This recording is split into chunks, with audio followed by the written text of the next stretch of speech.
சுவாமி சுவாமி ஐயா ஐயா என்று பலமுறை அவரை கூப்பிட்டு பார்த்தான். அவருடைய தவ வலிமையிலே இவன் கூப்பிட்ட விடயங்கள் எல்லாம் அவருக்கு தெரியவே தெரியாது. பொறுமையில் அந்த பரிசித்து வெளியிலே வந்து பார்த்தான். ஒரு செத்த நாகம் கிடந்தது. அவற்றை எடுத்து தவத்திலே இருந்த சமய முனிவருடைய கழுத்திலே சுத்திவிட்டு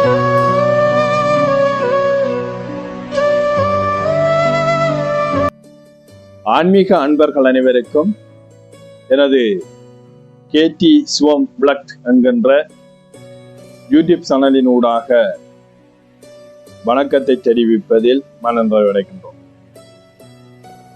பல்வேறுபட்ட வலைத்தளங்கள் ஊடாக பல நிகழ்வுகள் வெளிவந்தாலும் கூட இன்றைய காலகட்டத்திலே ஆண்மை ஈடேற்றத்தை முன்னிலைப்படுத்தி வருகின்ற ஆன்மீக சிந்தனைகள் பொதிந்த விடயங்கள் மிகவும் அரிதாக காணப்படுகின்றன. அந்த வகையிலேதான் நாங்கள் அறத்தை போதிக்கின்ற ஸ்ரீமத் நாராயணமூர்த்தியால் மேற்கொள்ளப்பட்ட மகாபாரதம் என்கின்ற இந்த இதிகாச வரலாற்றினை முதல் தடவையாக கேடி சிவம் விளக் என்கின்ற யூடியூப் சேனலின் ஊடாக இன்று முதல் நாங்கள் ஆரம்பம் முதல் இறுதி வரையும் ஒரு சிறந்த கதைப்போக்கை உங்களுக்காக வழங்குவதில் மனநிறைவடைகின்றோம். எங்களுக்கென்று ஓர் பூர்வீக சிந்தனை கண்டிப்பாக ஒவ்வொருவருக்கும் இருக்க வேண்டும். மகாபாரதம் என்பது ஒரு வேதம். இருக்கு யசுர் சாமங் அதர்வனம் என்கின்ற வேதத்தை ஒரு துலாத்தட்டிலும் மகாபாரதத்தை மறு துலாத்தட்டிலும் வைத்தால் மகாபாரதம் தாம் கதித்து நின்றதாக தெரிவிக்கப்படுகின்றது. இதனால் இவை மகாபாரதம் என அழைக்கப்படுகின்றன. வேதத்தை கற்க வேண்டும். வேதத்தை கற்க முடியாதவர்கள் மகாபாரதத்தை கற்க வேண்டும் என்பது, அவற்றை கேட்க வேண்டும் என்பதும் ஓர் வேதத்துக்கு மேலாக 5ஆம் வேதம் என இந்த மகாபாரதம் போற்றப்படுகின்றது. இந்த பாரத கதப்போக்கிலே குருச்சேத்திர போருக்கு பிற்பாடு, குருச்சேத்திர போர் முடிந்ததன் பிற்பாடு, தருமருடைய ஆட்சி நிறைவு பெற்றதன் பிற்பாடு அஸ்தினாபுரத்தை ஆட்சி பண்ணிய ஜனமேஜயன் என்கின்ற மன்னனுடைய கதைப்போக்கை நாங்கள் இன்று பார்க்க இருக்கின்றோம். இந்த ஜனமேஜயன் மன்னன் யார் என்பது உங்களுக்கு தெரிந்திருக்க வேண்டும். பாரத வரலாற்றிலே 52வது தலைமுறையாக அஸ்தினாபுரத்தை ஆட்சி பண்ணிய ஒரு சிறந்த மன்னனாக ஜனமேஜயன் காணப்படுகிறார். இவர் தனது 13வது வயதிலே அரியாசனம் ஏறிய ஒரு சிறந்த அரசன் என்பதை இந்த இடத்திலே நாங்கள் ஞாபகப்படுத்த இருக்கின்றோம். ஜனமேஜயன் யாருடைய மகன் என்று பார்த்தீர்களாக இருந்தால் நீங்கள் பரிசித்து மகாராஜாவினுடைய மகன். பரிசித்து மகாராஜா யார் என்று பார்த்தீர்களாக இருந்தால் அபிமன்யுனுடைய மகன். அபிமன்யு யார் என்று பார்த்தீர்களாக இருந்தால் அரிச்சுனனுடைய மகன். இதுதான் நான் ஒரு பூர்வீக வரலாற்று சிந்தனை மகாபாரத ஆரம்பத்திலே எங்களுக்கு தெரிந்திருக்க வேண்டும் என்பதற்காக நான் குறிப்பிடுகின்றேன். அபிமன்யு குருச்சேத்திர போரிலே மிகவும் கௌரவர்களின் கொடூரமான சூழ்ச்சியின் மத்தியிலே சக்கர வியூகத்தினுள்ளே தனியாக மாட்டி அனைத்து வீரர்களும் அவனை ஒருமித்து தாக்கி இறுதியாக கர்ணனால் வதம் செய்யப்பட்ட அரிச்சுனனை போன்று பல்மடங்கு திறமை மிக்க ஒருவன் தான் இந்த அபிமன்யு. இந்த அபிமன்யுனுடைய மகன் தான் பரிசித்து மகாராஜா. இப்போது நீங்க பார்த்தீர்களாக இருந்தால் அரிச்சுனனுடைய மகன் அபிமன்யு, அபிமன்யுனுடைய மகன் பரிசித்து மகாராஜா. ஆகவே அருச்சுனனுக்கு பரிசுத்த மகாராஜா பேரன். பரிசுத்த மகாராஜாவினுடைய மகன் ஜனமேஜயன். ஜனமேஜயன் 52வது தலைமுறையாக அஸ்தினாபுரத்தை ஆட்சி பண்ணிய ஒரு சிறந்த மன்னன் அருச்சுனனுக்கு கொள்ளு பேரன். இந்த தலைமுறை பூர்வீக வரலாறு எமக்கு புரிந்திருக்க வேண்டும் என்பதற்காக நான் குறிப்பிடுகின்றேன். ஜனமேஜயன் குருகுலத்திலே கல்வி பயிலுகின்ற வேளையிலே தனது குருகுலத்தின் குருவாக பைதர் மற்றும் சோமசிரவஸ் போன்றோரை குருவாக பெற்றிருந்தார். அது மட்டுமன்றி குருகுலத்திலே பயிலுகின்ற வேளையிலே உதங்கன் தனது உயிர் நண்பனாக இருந்தார். அவரைத்தான் நாங்கள் உதங்கர் என்று பார்க்கின்றோம். உதங்கர் குருகுலத்திலே கல்வி பயில்வதற்கு பைதருடைய மனைவி பைதரிடம் உதங்கர் கல்வி பயில்வதற்காக குரு தட்சணையாக பௌசீக மன்னரின் மனைவியின் தோட்டை குரு தட்சணையாக கேட்டிருந்தார். இதனை ஏற்ற உதங்கர் உடனடியாக மன்னரிடம் சென்று நடந்த விடயங்களை தெரிவித்து தோட்டையும் பெற்று வருகின்ற வழியிலேதான் நாகங்களின் இளவரசனாகிய தட்சகன் என்ன செய்தான் என்றால் உதங்கரை வழிமறித்து உதங்கர் கையிலே இருந்த தோட்டை பறித்து கொண்டு நாகலோகத்திலே ஓடி ஒளிந்து கொண்டான். குருதட்சணையை கொடுத்தால்தான் கல்வி பயில முடியும் என்கின்ற ஒரு முடிவிலே மிகவும் கஷ்டப்பட்டு மன்னனின் மனைவியின் தோட்டை கொண்டு வந்த உதங்கர் படாத பாடுபட்டு எங்கு தேடியும் தட்சகன் சிக்கவில்லை. இறுதியாக அக்கினியின் துணை கொண்டு நாகலோகத்தினுள் புகுந்து தட்சகனை கண்டுபிடித்து அவனுடன் சண்டையிட்டு அந்த தோட்டினை பெற்று உடனடியாக கொண்டு வந்து உதங்கரின் மனைவியுடன் குருதட்சணையாக கொடுத்து விட்டார்.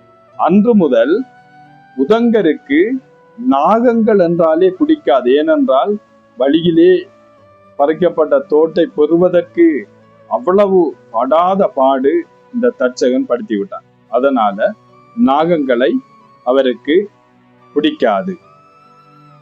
அதனால் தனது நண்பனாகிய ஜனமேஜயனிடம் சொன்னான், சர்ப்ப சத்துரு யாகம் ஒன்றை நடாத்தி, நண்பா, இந்த உலகில் உள்ள அனைத்து பாம்புகளையும் நாங்கள் அழித்து விட வேண்டும். ஏற்கனவே ஜனமேஜயனுக்கு பாம்புகள் என்றாலே பிடிக்காது. ஏனென்றால் பரிசுத்த மகாராஜாவை இந்த தட்சகன் என்கின்ற பாம்பு தீண்டிதான் தனது தந்தை இறந்தார். நான் அந்த இடத்தை உங்களுக்கு தெரிவிக்கின்றேன், நீங்கள் நன்றாக விளங்க வேண்டும். பரிசுத்த மகாராஜா ஒரு சிறந்த மன்னன். அஸ்தினாபுரத்தை ஓராண்டு 2 ஆண்டுகள் அல்ல, 60 ஆண்டுகள் முழுமையாக ஆட்சி பண்ணிய ஒரு சிறந்த அரசன். ஓர் வருட ஆட்சி முடிந்து அடுத்த வருட ஆட்சி தொடங்குகின்ற வேளையிலே அந்த வருடத்தை விட மிகவும் சிறப்பாக பரிசுத்தினுடைய ஆட்சி அமைந்திருந்ததென்றால் அது மிகவும் திறமான, வெற்றிகரமான, அனைவராலும் விரும்பத்தக்க ஒரு மகாராஜாவாக 60 ஆண்டுகள் தொடர்ச்சியாக ஆட்சி பண்ணிய மன்னன் தான் பரிசுத்து. இவன் வேட்டையாடுவதிலே மிகவும் சிறந்தவனாக காணப்பட்டமையினால் வேட்டையாடுவதற்காக வனத்திலே சென்றபோது அங்கு ஒரு மான் தனது கண்ணிலே தென்பட்டது.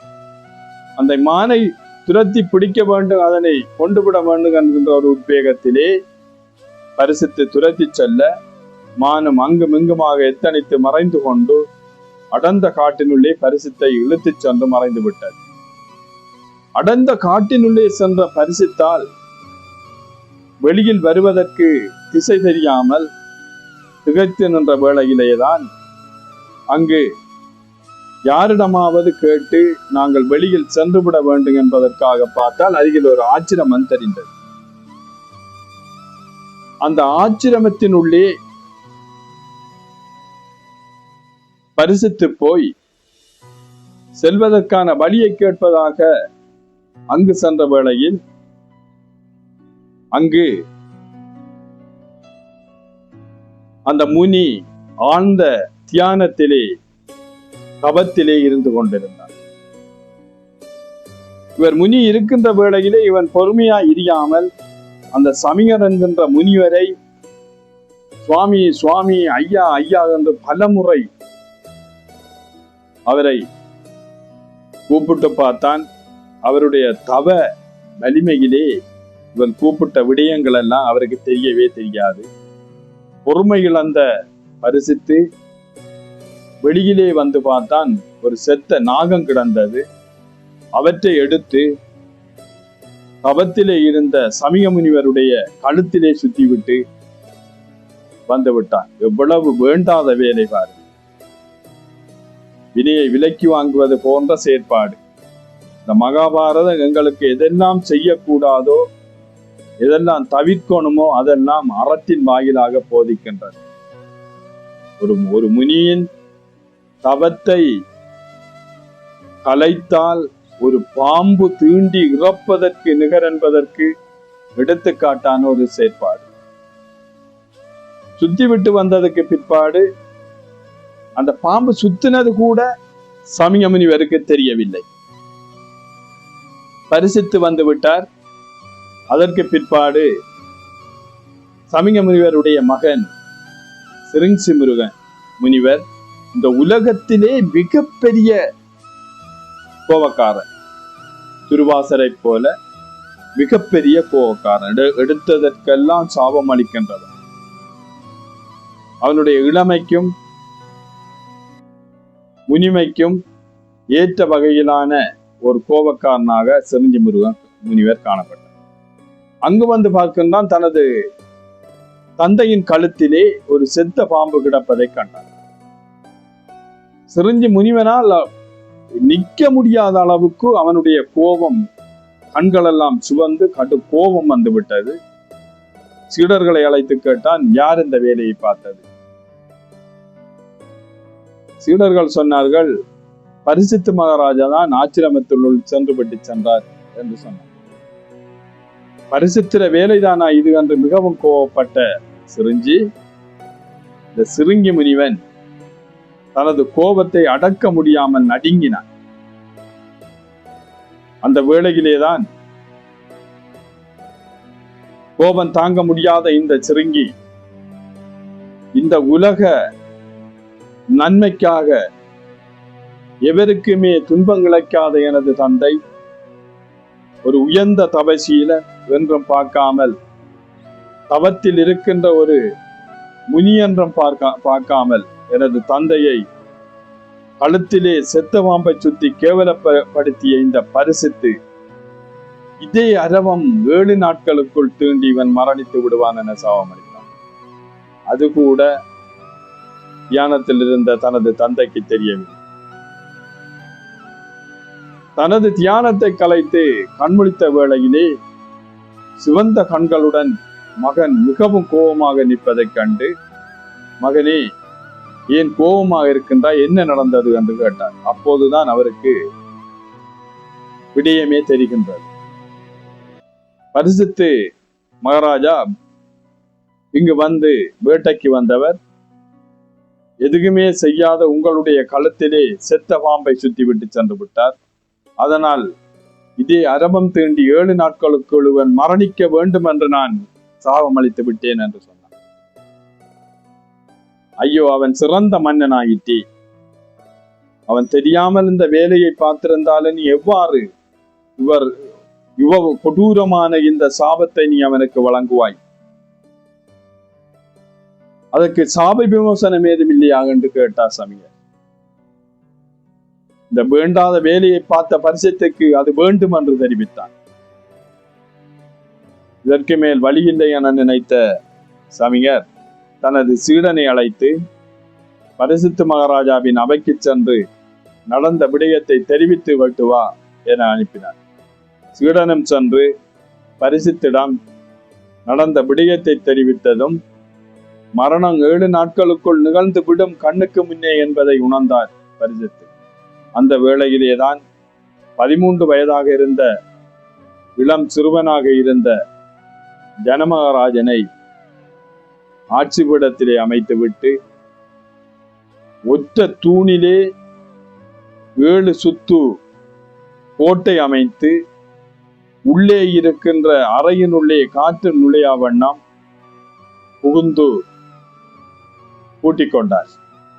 இந்த 7 தினங்களுக்குள் இந்த நாகத்தால் எங்களுக்கு மரணம் ஏற்படாவிடின் நாங்கள் இதில் தப்பித்து விடலாம் என எண்ணிய பரிசித்து அந்த 7 சுத்து கோட்டையினுள் உள்கோட்டையினுள்ளே ஒரு தூணிலே அமைக்கப்பட்ட கோட்டையினுள்ளே தன்னை பாதுகாப்பாக பூட்டிக் கொண்டார். அந்த வேளையிலேதான் இதனை கேள்வியுற்ற காசியப்பர், மகாபாரத போக்கிலே 2 காசியப்ப முனிவர் வருகின்றார்கள். இவர் ஒரு காசியப்பர் முனிவர். அந்த கதைப்போக்கு வருகின்ற வேளையிலே நாம் மற்றவரை பற்றி குறிப்பிடுவோம். காசியப்பர் முனிவர் வருகை தந்து கொண்டிருந்தார். அப்போது தட்சகன் மறைத்து கேட்டான், நீ எங்கு செல்கின்றாய் முனிவர்? பரிசித்து மகாராஜா அவை அரவன் தீண்டி இறப்பதற்காக இருக்கின்றதாம், அவரை நான் காப்பாற்ற செல்கின்றேன். தட்சகன் கேட்டான், நீ அவ்வளவு பெரிய விடயமானவரோ, பரிசித்தை காப்பாற்றி விடுவாயோ என்று சொல்லிவிட்டு சொன்னான், இதோ இருக்கின்றது இந்த பெரிய ஆலைமரம். இது 1000 ஆண்டுகள் பழமையான ஒரு ஆலமரம். இவற்றை நான் இப்போது தீண்டப் போகின்றேன். உன்னால் முடிந்தால் உனது மந்திர வலிமையினால் நீ இதை உயிர்ப்பித்து பார் என்று சொன்னதும் காசியப்பர் சொன்னார், செய் பார்க்கலாம். உடனே தட்சகன் அந்த வலிய ஆலமரத்தை தீண்டி விட்டான். இதில் ஒரு விடயம், எதுவுமே அறியாத ஒருவன் இந்த பட்ட கம்புகளை விறகிற்காக மேலே இருந்து தடுத்து கொண்டிருந்தான். இந்த ஆலமரத்திலே விஷமேறி 1000 ஆண்டுகள் பழமையான இந்த ஆலமரம் சாம்பலாகி எந்த பாவமே அறியாம கொள்ளி விறகு வெட்டி கொண்டிருந்தவன் அவனும் கருகி கீழே விழுந்தான். இதனை பார்த்த காசியப்பர் தனது வலிமையினால், மந்திர வலிமையினால் அதற்கு உயிர் கொடுத்தார். அந்த பட்ட மரத்தினுள்ளே 2 குளிர்கள் வந்து விழுந்தது. அது கிளைகளாக மாறி பழைய மரமாக ஒரு சிறு நேரத்தினுள்ளே உயர்ந்து பறந்து நின்றது. அது மட்டுமல்லாமல் விஷத்தாலே கருகி விழுந்த அந்த விறகு வெட்டியவனும் உயிர் பிழைத்தான் என்று பார்க்கின்றோம். இதனை கண்ட தட்சகன் வியந்து போனான். எப்படியாவது பரிசித்தை இவர் காப்பாற்றி விடுவார் என்று எண்ணத்திலே, நீ எதற்காக பரிசித்தை காப்பாற்ற வேண்டும் என்று கேட்டான் காசியப்பரிடம். காசியப்பர் சொன்னார், அவன் சிறந்த மன்னன், நீதி வலுவாது ஆட்சி பண்ணிய ஒருவன். அவனுடைய உயிரை பிரிவதற்கு விடக்கூடாது. அவனை காப்பாற்றுவதன் மூலம் அவன் பொன் பொருள் அத்தனையும் எனக்கு 7 தலைமுறைகள் வாழ்வதற்கு தந்து விடுவான். அதனால் நான் மன்னனை காப்பாற்ற வேண்டும். உனக்கு பொன்னும் பொருளும் காசும் தானே வேணும். எங்கள்கிட்ட இல்லாத ஐஸ்வர்யங்களா நாக லோகத்திலே குவிந்து கிடக்கின்றது, வார் தருகிறேன் என்று விதி அதுதான். கூட்டிச் சென்று காசியப்பருக்கு நாகலோகத்திலே இருக்கின்ற ஐஸ்வர்யங்களை கொடுத்தான். இல்லைன்னா காசியப்பரே பரிசித்தை காப்பாற்றிருப்பார். விடவில்லை. இந்த வேளையிலேதான் இந்த சத்துரு யாகத்தை நடாத்துவதற்கு ஜனமேஜயன் தொடங்குகின்றான். யாகங்கள் முனிவர்களை கொண்டு சிறப்பாக ஆரம்பிக்கப்படுகின்றது. யாகம் நடைபெற்றுக் கொண்டிருக்கின்றது. அந்த நாட்டிலே, அந்த பிரதேசத்திலே, அந்த தேசத்திலே உள்ள அனைத்து நாகங்களும், உலகத்தில் உள்ள அனைத்து நாகங்களும் ஒன்றன் பின் ஒன்றாக யாகத்திலே வந்து விழுந்து இறந்த வண்ணம் இருக்கின்றது. யாகம் முழுமை பெறுகின்ற வேளையிலே தட்சகனும் விழுந்து இறப்பதற்கு இருந்த வேளையிலேதான் தட்சகனின் சகோதரியின் மகன் ஆஸ்திகர் ஜனமேஜயனுடைய காலிலே விழுந்து, எங்களுடைய இனத்தை அழித்து விடாதே, காப்பாற்றி விடு, இத்துடன் இந்த யாகத்தை முடித்து விடு என கேட்ட வேளையிலேதான் அந்த வேளையில் வியாச முனிவர் பகவான் அங்கு வருகின்றார்.